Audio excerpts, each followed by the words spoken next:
All right. Do you collect things?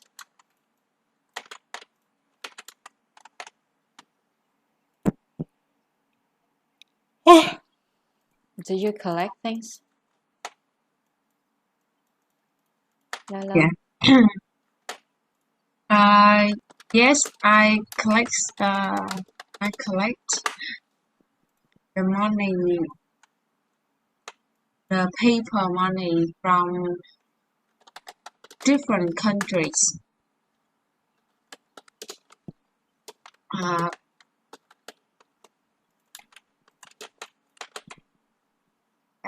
On a Tet holiday, when I visit some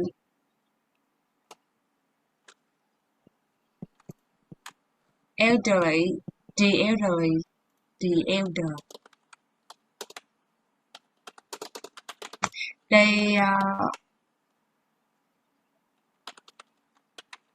if they have some special paper money from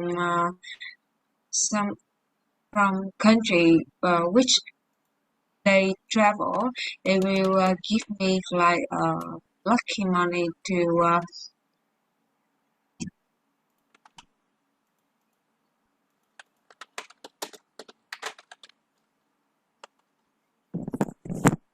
give me like a gift that encouraged me after 5 years.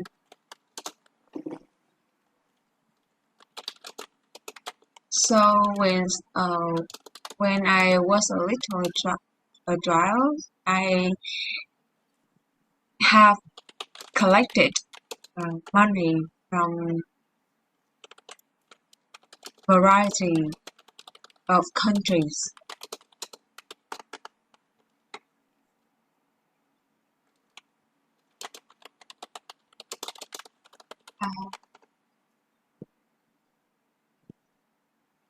I have a note, like a notebook that I stick the paper money on each page and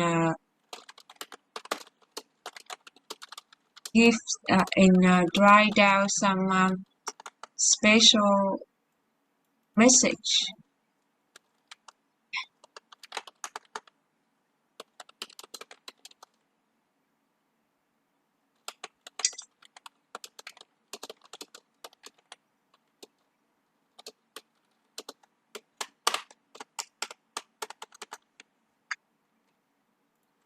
Vậy thôi em. Dạ.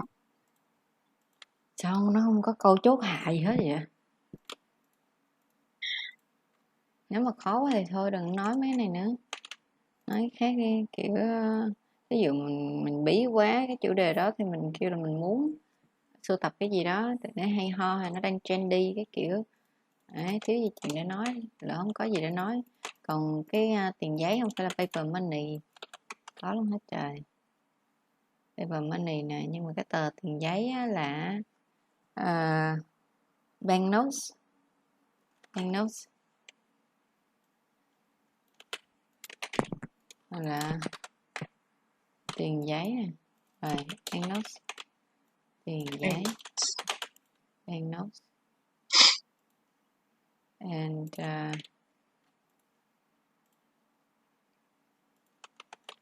còn cái mà các tờ tiền thì nó sẽ là bills hoặc là note. Nhưng mà nói sao cho khán giả hiểu nè. Dollar bills hoặc là hay là nó chỉ riêng cho tiếng Anh thôi ta, currency bills, dollar bills. Dollar bills là tờ tiền đô la nha. Nhưng mà ở đây mình sẽ không dùng hay là dollar notes gì. Thôi mình dùng banknotes hoặc paper money gì cũng được. Rồi. I have a lot. Mới nhờ vô là mình đã kêu I have a lot. I have a collection of dollar bills at home and I've been keeping it for years since I can remember. And usually I get a chance to collect them on TOEIC. Yeah, it's when I usually visit the elderly on the first day of New Year's who just got back from overseas trips and they will give me lucky money in hope of bringing luck to me. Đấy. Tại vì khi mà em vô em không có cái ngữ cảnh, em phải vô là em phải trả lời được cái câu đó trước. Đấy. Do you collect things? Yes, I collect lots of paper money since since I was a child. I was in middle school. Các kiểu. It started as a hobby. It started as a hobby until now. Đấy. And I collected quite a few banknotes already. Yeah, and I'm very proud of my collection. Rồi đó, and còn cái gì a variety of countries, ở đây em đang cố gắng bỏ mấy cái này vô thì nói chung là cái này để viết thì hay hơn. Yeah. Okay. So they give me banknotes from different countries, from various countries. Còn này để bạn nói đi, bạn viết đi. Rồi. And I have a notebook that I stick paper money, the banknotes on each page, and I write the messages of the giver or the giver that they told me about, so to make sure I remember them for a long time. Yeah, because it's all valuable memories to me, and I hope I will have them as some source of support, a source of strength to me to get myself through the darkest times, kiểu vậy. Đó thì là em mở rộng cái phần này. So đó, tại vì em nói nhưng mà em không có mở rộng ra thì nghe sẽ nó bị ngắn á. Nó cũng uổng cái ý của mình đi, mình đã nói được cái đó rồi thì mình sẽ tại sao có chữ mình tới đó mình ngừng. Đấy thì nó phí. Rồi, are there anything you keep from your childhood? Cái này thì mình cũng có thể xạy vô câu này nè. Mình sẽ nói về cái collection of notebooks, banknotes này. Okay. Would you keep old things for a long time? Đấy. Câu này thì cũng vậy luôn. Đấy. Dạ có anh, có em có giữ cái cuốn sưu tập tiền. Đấy. Đó, quẹo về câu đó luôn cũng được. Đấy. Where do you usually keep things that you need? Ok, con này mới nè. So where do you usually keep things that you need? To be honest, I have an old corner in my bedroom to keep something that's special to me. For example, like gift birthday from my family, my friends, and other people. I also keep some gift from my graduation ceremony.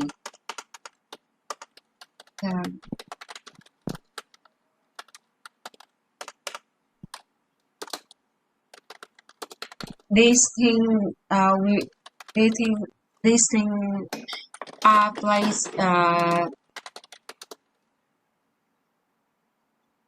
in the shelf,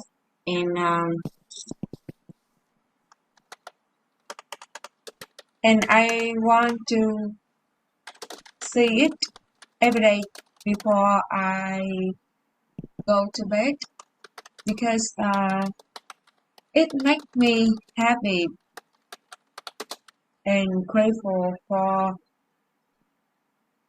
having people who always beside me.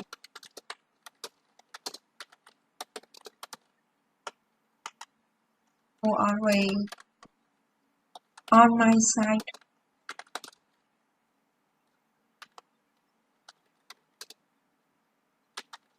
And I often spend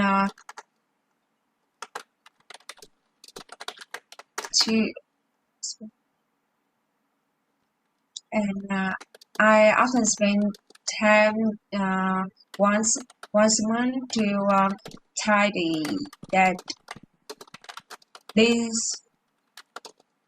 valuable gift. I think it's like a way I respect people who love me.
Ok. Ở đây mình có I have an old corner. Khúc tiếp theo là cái gì ta? Old corner hả? Đúng không? Old corner là một cái góc nhỏ, một góc cũ ha. Hả? Em chỉ kêu là I have a corner. Cái riêng của mình đó chị. I have, không có an old corner được. On corner kiss, có cái góc riêng của mình. Sao mình không nói là tôi có một cái tủ riêng để đựng đồ mấy cái thứ đó đi. Đấy,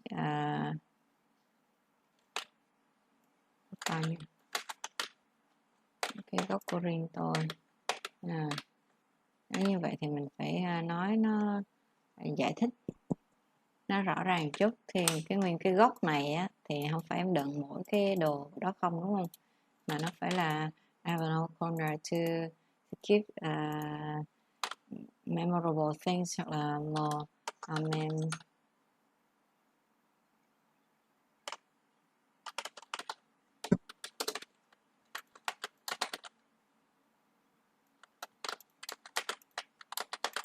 memento. To keep mementos, and including a bookshelf, and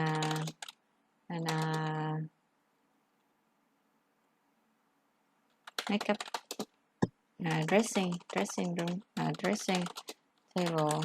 Okay? So I place gifts for my beloved ones or others on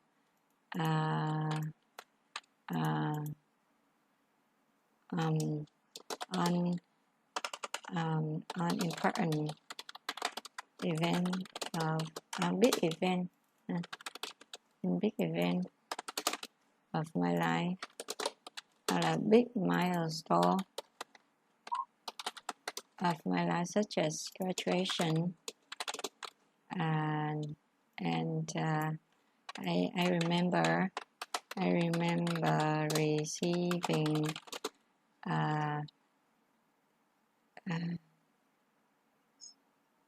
things like many adorable things like teddy bears and flowers. Okay, too bad I couldn't keep the flowers alive. Okay. And mình nói là mementos ha, keep mementos, mấy cái kỷ vật. On Ha. Rồi. They are kids. Right. And I placed them on a bookshelf, and as well as my dressing table. Okay. They make great decorations to light up my room. I sit quietly on a shelf, so I always have a glimpse of them when waking up and before going to bed. Rồi, nghĩa là nhìn thoáng qua ha. Glimpse of. And mình có cái cụm là hit the shot, mình có cái từ là wake up to. Wake up to có nghĩa là mở mắt ra là thấy cái gì đó, ví dụ như là it's great waking up to you. It's great waking up to you. Nghĩa là mở mắt ra gặp bạn thì rất là vui. Đấy. Đấy. Waking up to you chứ không phải waking up with you. Đấy. Wake up to you. Wake up to your face. Nó mở mắt ra là thấy cái bản mặt bạn rồi. Nên là to wake up your skin. Để chụp ra chứ ở đây không thấy gì hết. What the? Okay. Rồi. Wake up to your face. Không tìm ra. Thoát khỏi đi. Okay. Then wake up before hit the sack. Before I hit the sack. Hit the sack á nhà, nó có hai nghĩa, một là đấm cái bị, hai là đi ngủ. Yeah. Nhưng mà câu này nó cũng hơi cũ rồi, nhưng mà thôi chắc thôi đừng xài. And it makes me remember the good old days. Remember about the good old days and people and the people who have supported me wholeheartedly and unconditionally. Okay. Người toàn tâm toàn ý và vô điều kiện. And the gifts don't have to be highly valuable. Just have some chance decoration. It's not to me to move me, làm tôi cảm động.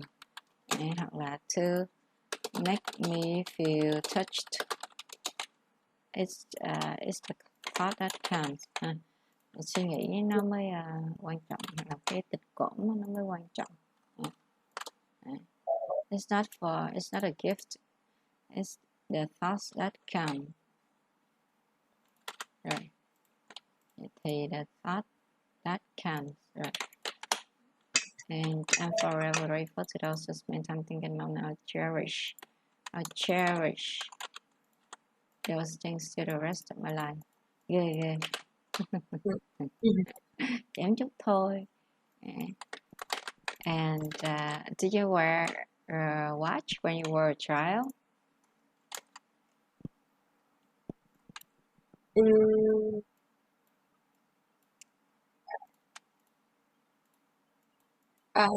No, I didn't. I didn't.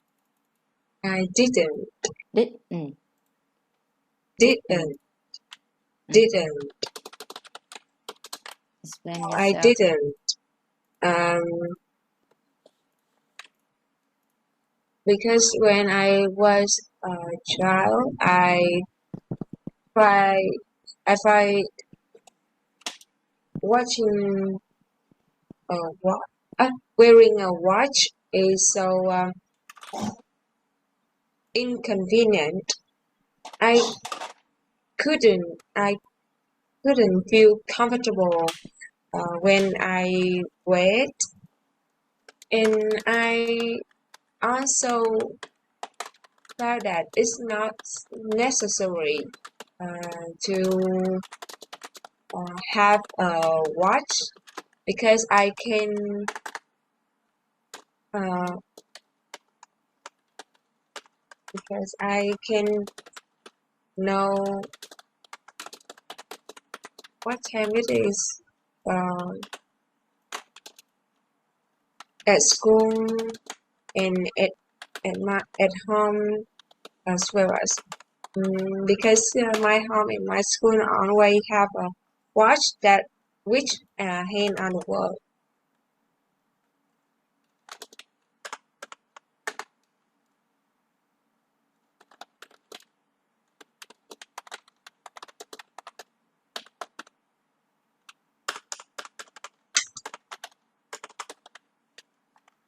Chốt hạ đi. So when I was a little child from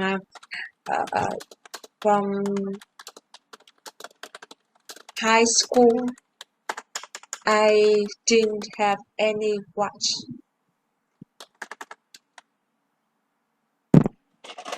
Con này giống con mở đầu.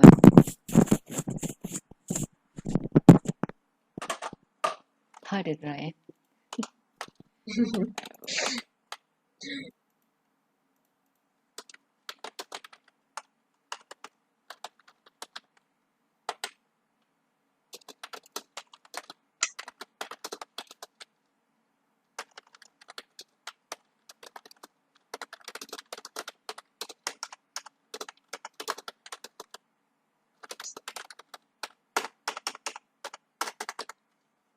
Off the table, khỏi bàn.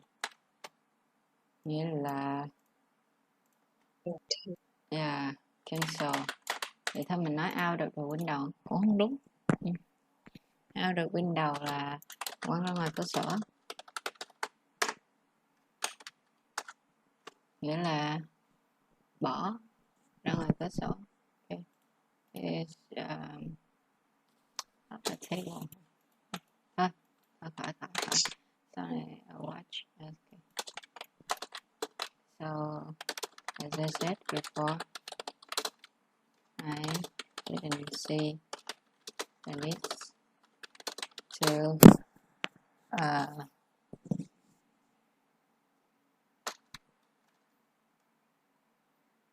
equip, trang bị bản thân, equip myself with a watch. It would have just it would have been a burden to my wrist. If I had worn one.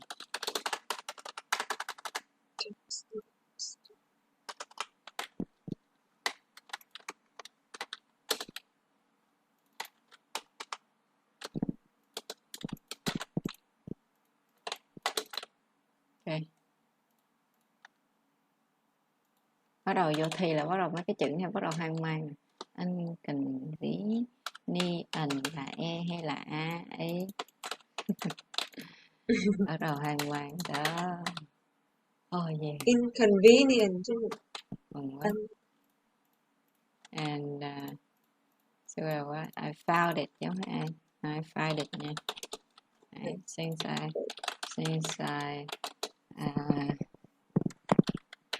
was a small kid, I already got it convenient to wear a watch. My parents supposed to have bought me a Hello Kitty watch. Hello. Oh. A Casio watch,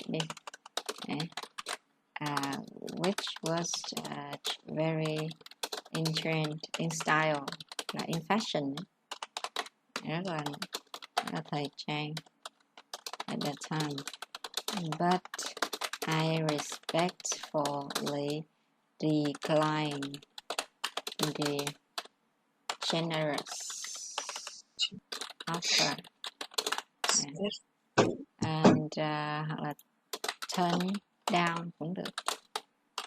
Yeah. Why?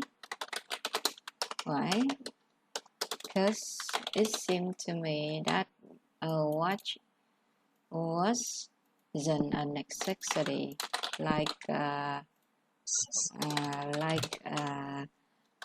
books or notebooks. Right? I thought I would live. I would still survive without one. Okay. And đó. Đấy. Nó không cần thiết nè. Giải thích sao? Mình kêu sống khỏe. Sống khỏe là probably sống đàng hoàng.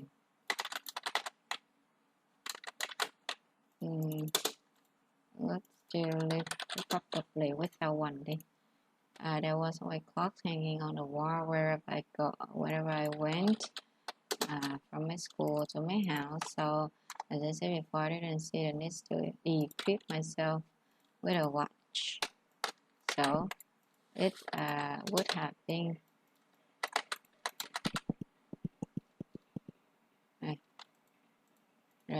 It would have been only a burden to my wrist if I had worn one. Right. Okay, so. And have you ever received a watch as a gift? Nếu mà câu này á, thì em bẻ lái. Dạ chưa. Nhưng mà em không thích. May mắn là không ai tặng em hết.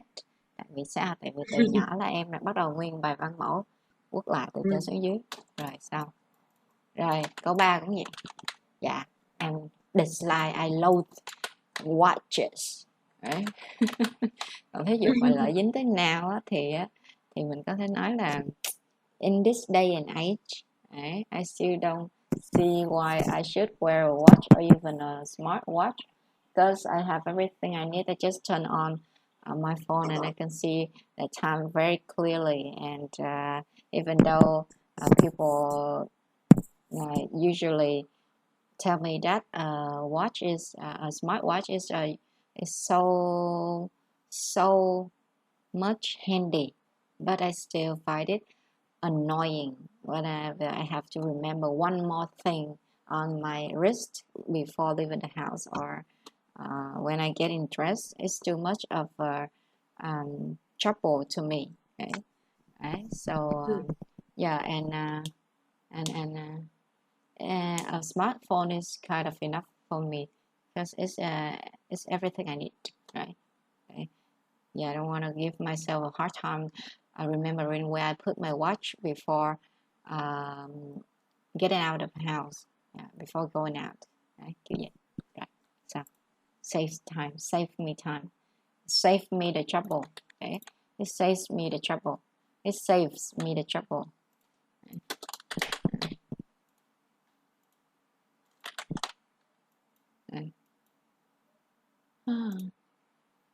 Này, save me the trouble. Cho tôi vất vả nha. Hoặc là save me the pain. Em biết cái bài mà Hard to Love không? You the pain, nghĩa là giúp anh tránh khỏi cái nỗi đau đó.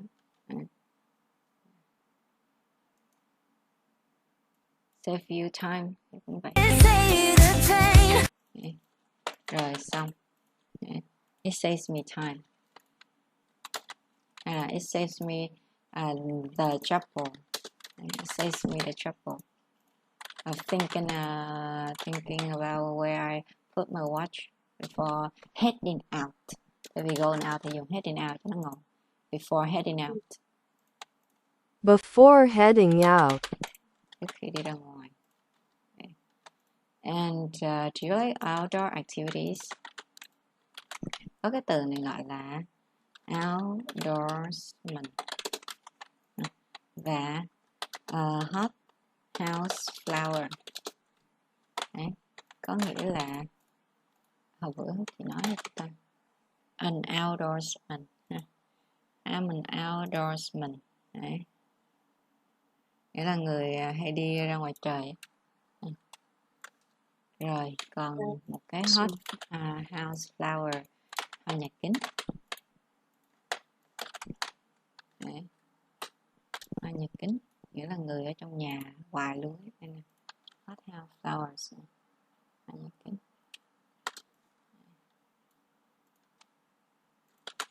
Rồi. Rồi. Hot house flowers. Rồi.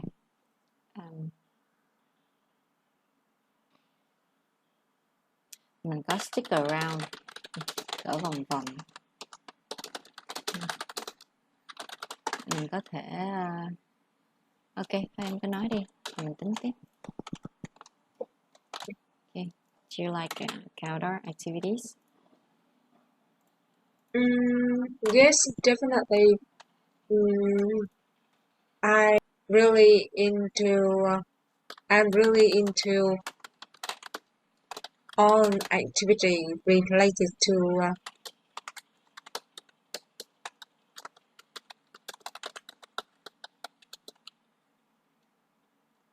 to sports,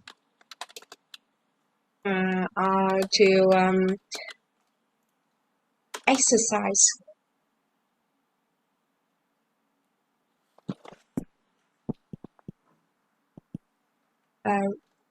Because when I play sport or join any outdoor activities, I always feel relaxed and comfortable.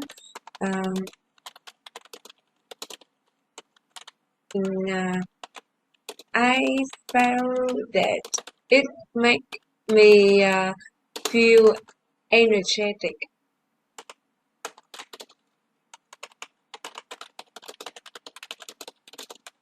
For example, when I often spend twice a week to play badminton with my family or my friends, and I have to say that time is the valuable time I always looking for during the week.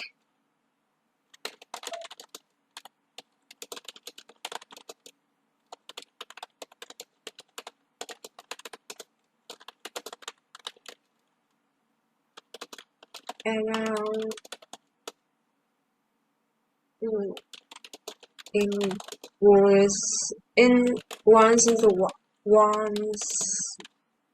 in a while, when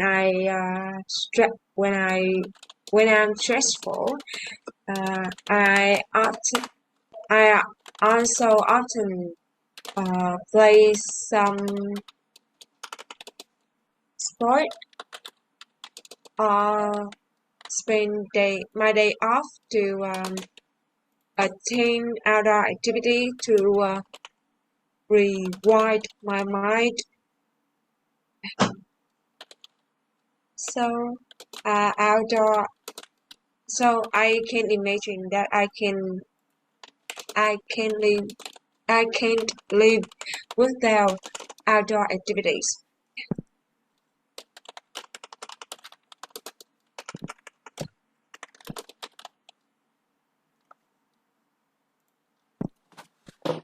Chơi thể thao ví dụ gì mà rewind là sao em? Unwind, còn rewind là rewire. Dạ là unwind đó, nhưng mà em nhớ là rewind là tủ lạnh. Rồi. Còn cái rewire này là nối với lại. And unwind. Còn chứ không có unwind in my mind. Coi có cái tư tưởng lớn nào không? Có luôn. Tuyệt vời. Unwind your mind. Take a brain break. Unwind your mind. Rồi, ok. Okay. So, câu cuối cùng thì nó hơi hơi bị trùng á, nó không có thêm Dạ. được ý nào hết. Câu đó mình nhét vô đây luôn cũng được nè. So we're gonna see an example. 2 and 1. 2 and 1 after all the hustle bustle and bustle of my daily life. Hustle bustle dùng trong này được không ta?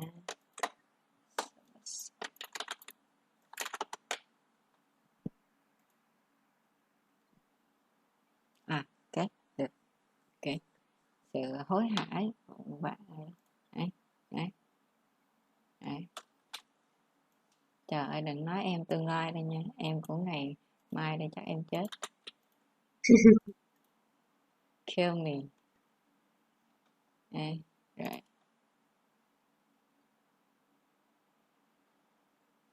Câu này mình chép câu này luôn cũng được nè. Take time for, yeah, I believe that. Rồi. I firmly believe that, hoặc là I'm a firm believer. A firm believer that the busier life gets, the busier life is, the better we should, the more important good self-care becomes. And good self-care becomes. Câu này hay nè. Đây, so sánh càng. Rồi. And cái này là tôi chắc rằng I'm a firm believer. Này cũng hay. That thing happened as they should. Universe unfolds just as it's supposed to. Tưởng hồi học supposed to đi đâu cũng thấy supposed to hết. Ấy là bé này nó mới học supposed to hôm qua. Tôi cũng thấy. Rồi, I'm a firm believer. Okay, so I will feel fresh and comfy after sweating. Sweating.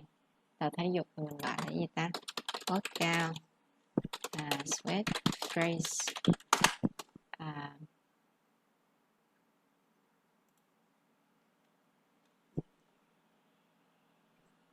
Okay. So after sweating out all the bad vibes. Đấy, vibes. Hay không? Đẹp trời. Rồi. When I see up in the open, give me energy and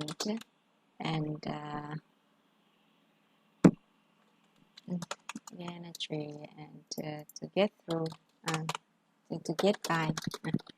Sống tiếp. For instance, I play badminton with my family twice a week. I really look forward to those precious times when with them, since it helps me blow up some steam built up during long time working days, and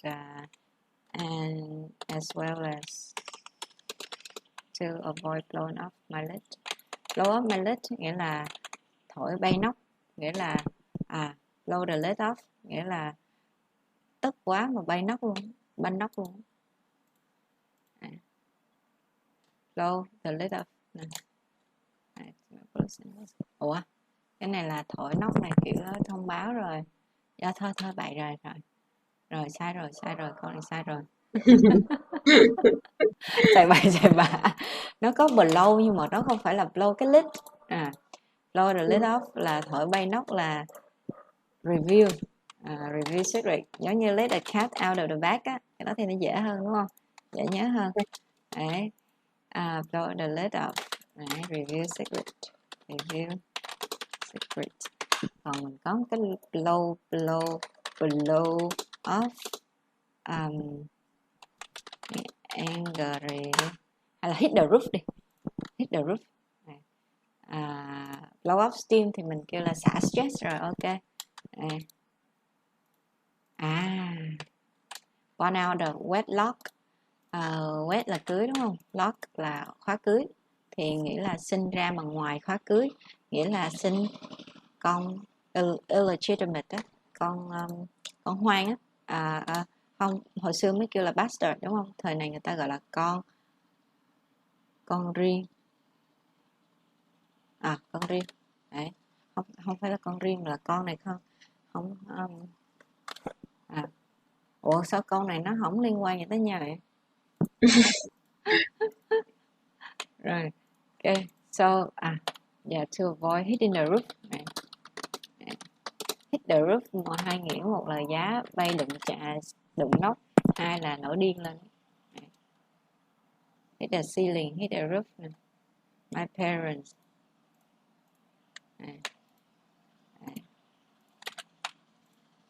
Avoid hitting the roof. Okay. After dealing with so many cranky customers.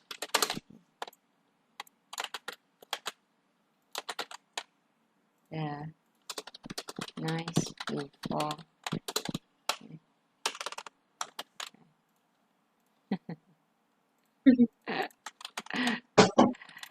Okay, so cranky ha. Cranky, grumpy, grouchy. Đấy. Nếu mà mình dùng cái từ này thì nghe nó ngầu hơn. Grouchy, grouchy, nhưng mà không thuộc thì đừng có xài. Mất câu hố nữa.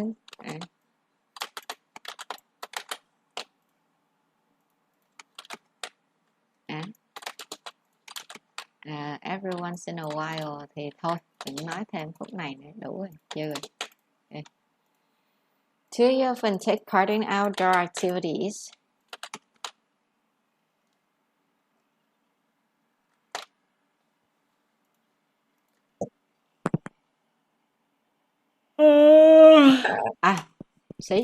Xí. Câu này cứ quẹo về mấy cái mình vừa mới nói xong luôn là mình mới nói xong á, bơi hay là badminton hay là volleyball cái gì đó. Dạ, xong rồi bắt đầu nói em đó, nói là em hay chơi cái này tầm 2 tuần lần. Tại sao em chơi là tại vì em xả stress nha, chứ không phải em quýnh khách. Em không xả lên banh là em sẽ quýnh khách. Nên em sẽ chơi banh nha. Thay vì hit customers, I hit the ball, then pretend like the ball is my customer. So it helps me relax and find a peace of my mind. Find a peace of mind. Find the peace of mind. Find the peace of mind. Có nghĩa tìm thấy sự bình yên, nhưng mình give to avoid giving customers a peace of my mind, nghĩa là đó là tránh chửi khách á. Rồi đó, cho một miếng suy nghĩ của tôi á là chửi khách á, nói cho mình nghe nè. Thì gọi là a peace of my mind. Đó, thấy cái mỏ này thấy không?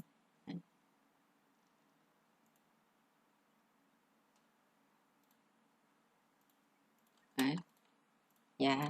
So I always chanting this sentence, this saying in constantly, like a movie, like a song on replay on my mind. That is, don't hit customer, don't hit customer.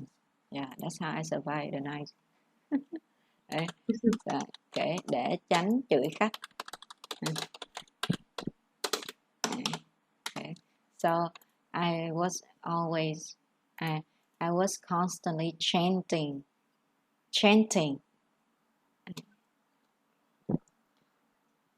one sentence on my mind, that is, don't hit customer.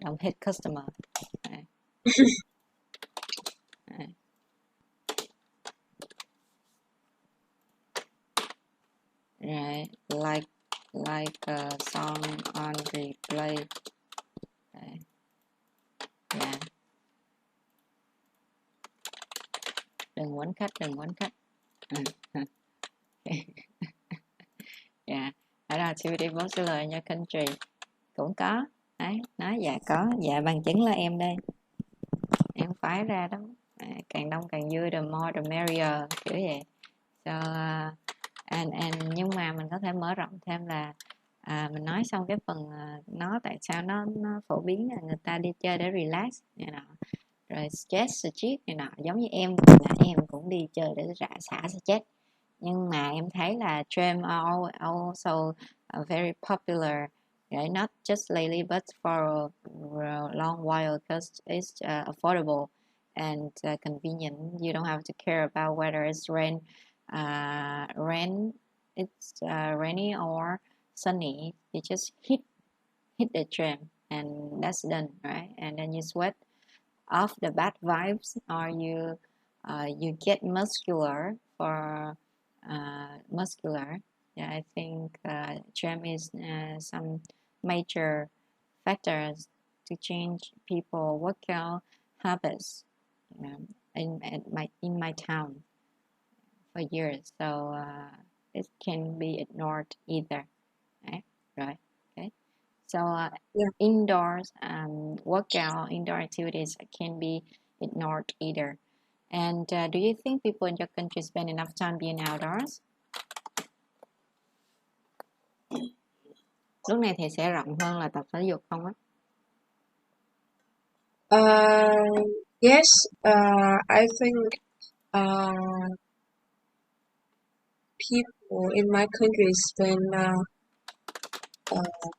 a lot of time being outdoors, especially the elderly, because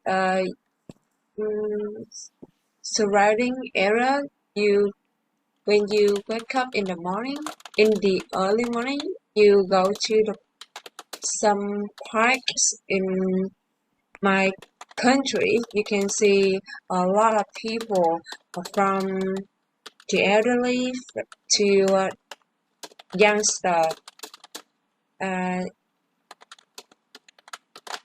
who are doing exercise or running, and recently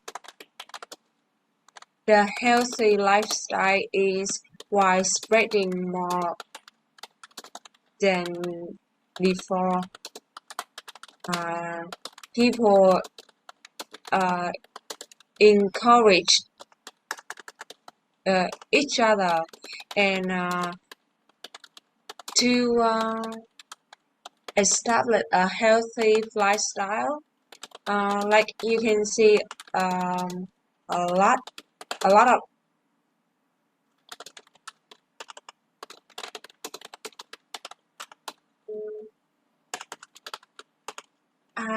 for example, when I surfing on social media, people like celebrities, they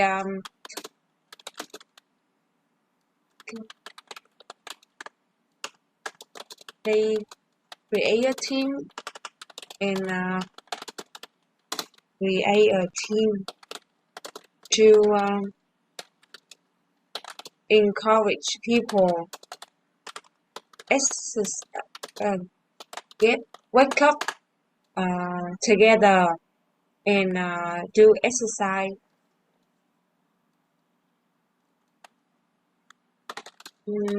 So I felt that people in my country be aware, are aware of health, and they also spend a lot of as much as possible to be outdoor.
my country không có S nha.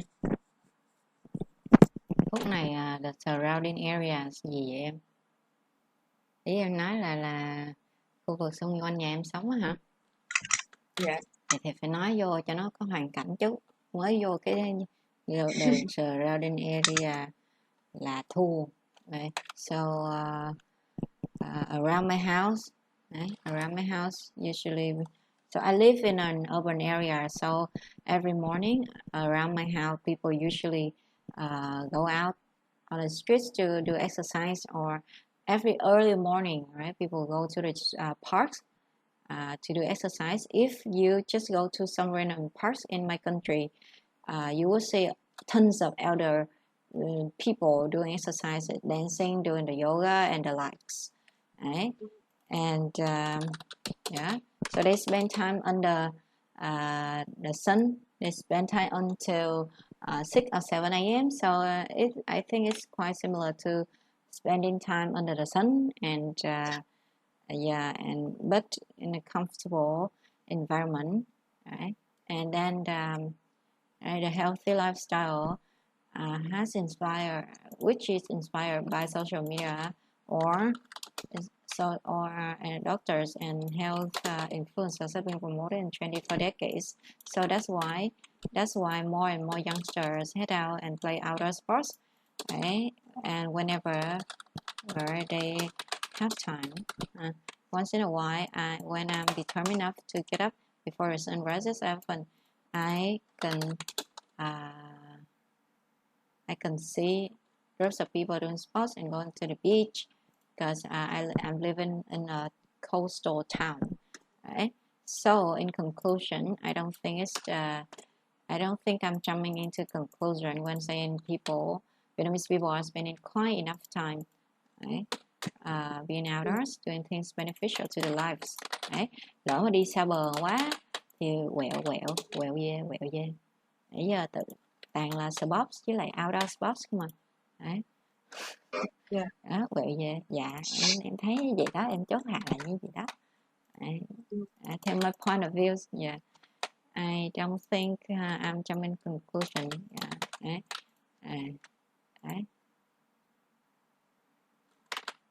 They really, yeah, thôi mình đừng làm câu này để chuyện khác đi. Đừng nói câu này, mình nói là I think in conclusion, from my point of view, people, yeah, so in short, from my perspective, Vietnamese people are spending quite enough time being outdoors. Yeah, right. From my perspective, okay. Vietnamese people are spending lúc chuẩn bị thì ngon lắm. From my perspective, do tới đó thì chỉ còn I think. Yeah. From my perspective, from my point of view, in my opinion, right? In my opinion, I think cũng được, chả sao nha. Run quá thì bắt đầu phun hết ra những gì mình biết. How to know your neighbors. Okay.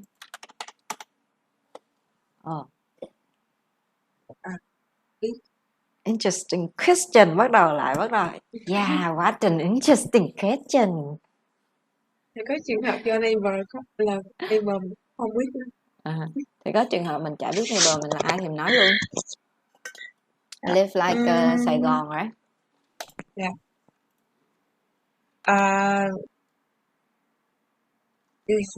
Yes, I get to know about my neighbors because until now I live in my hometown, and there is a special thing that different from big city is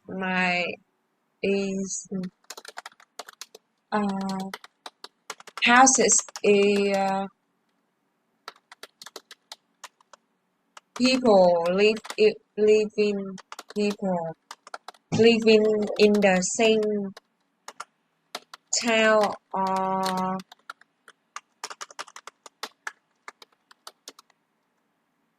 uh, a certain area, they get along well with each other.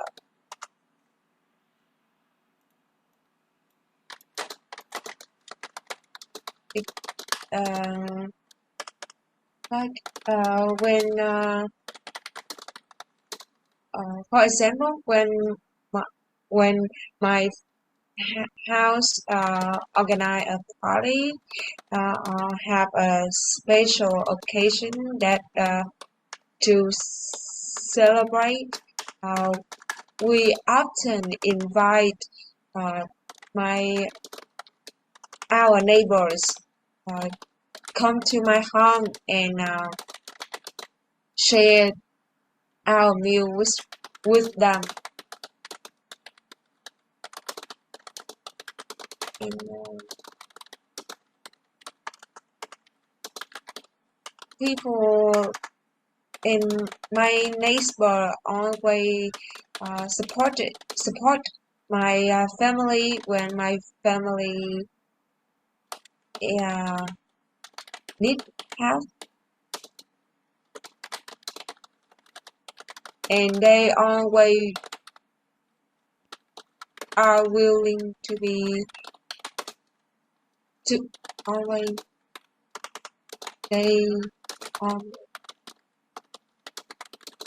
they are willing to help if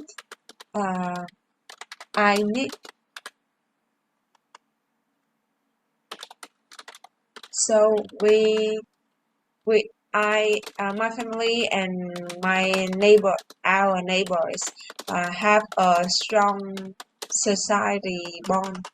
social bond.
Okay.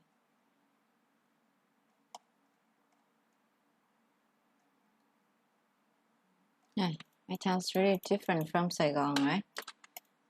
Here where people living in the same usually get along well with each other and know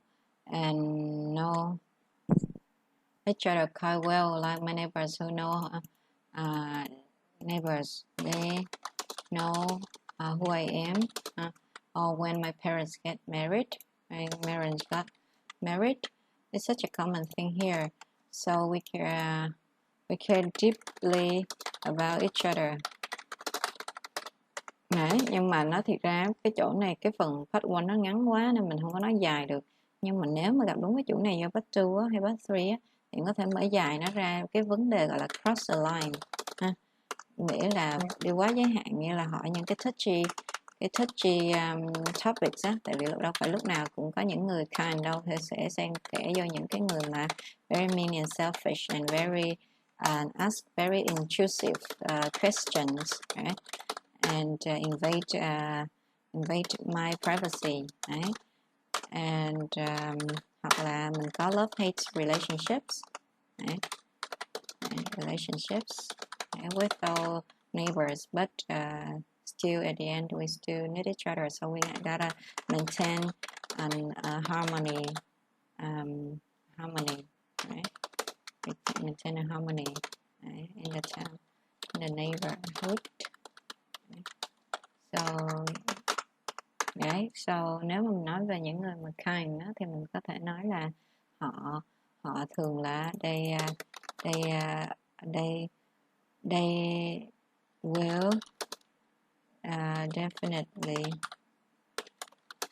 go over and beyond, hoặc là go out of their way to help us. Đấy, là cố gắng hết sức, gọi là go above and beyond. Đấy, mấy chỗ này nó mới căng mình. Thích xài idiom lắm nhưng mà không nhớ được là go over hay go above. Cố gắng hết sức á, cố gắng hết sức đó nha. Go over and above. Do more than is expected. Do more than expected. Rồi, go out of their way. Cái này thì dễ hơn nè. Thường thì người ta có do way thôi, nhưng mà chắc way không có s.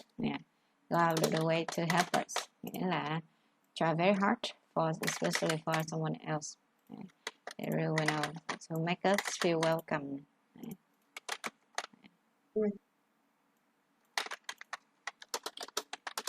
Right. And on special events like my grandparents' death anniversary or someone's opinion, my ở nhà đâu có wedding sao ha. So my birthday, kiểu vậy, birthday of people in the neighborhood are often invited to my house to celebrate the special day. Okay. Make it really kind. They willingly help us out whenever we're in distress. In distress có nghĩa là gặp khổ, khó khăn, gặp đau khổ, giống như là damsel in distress. Damsel in distress. Đấy. Nghĩa là damsel in distress. Đấy. Save the damsel in distress. Dạ, cứu em với, em là damsel đây. Nhưng mà khổ nổi thì người ta view me as a gorilla. They don't help me. Damsel.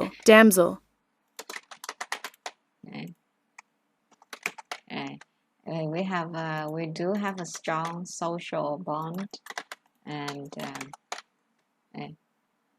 a strong social bond, and I can feel it when I go out. Everyone recognizes me. It's just a matter of closeness.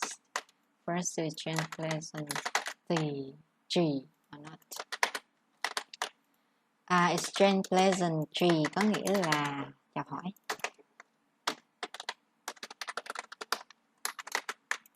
Exchange pleasantry. Nghe lạ lẫm ha.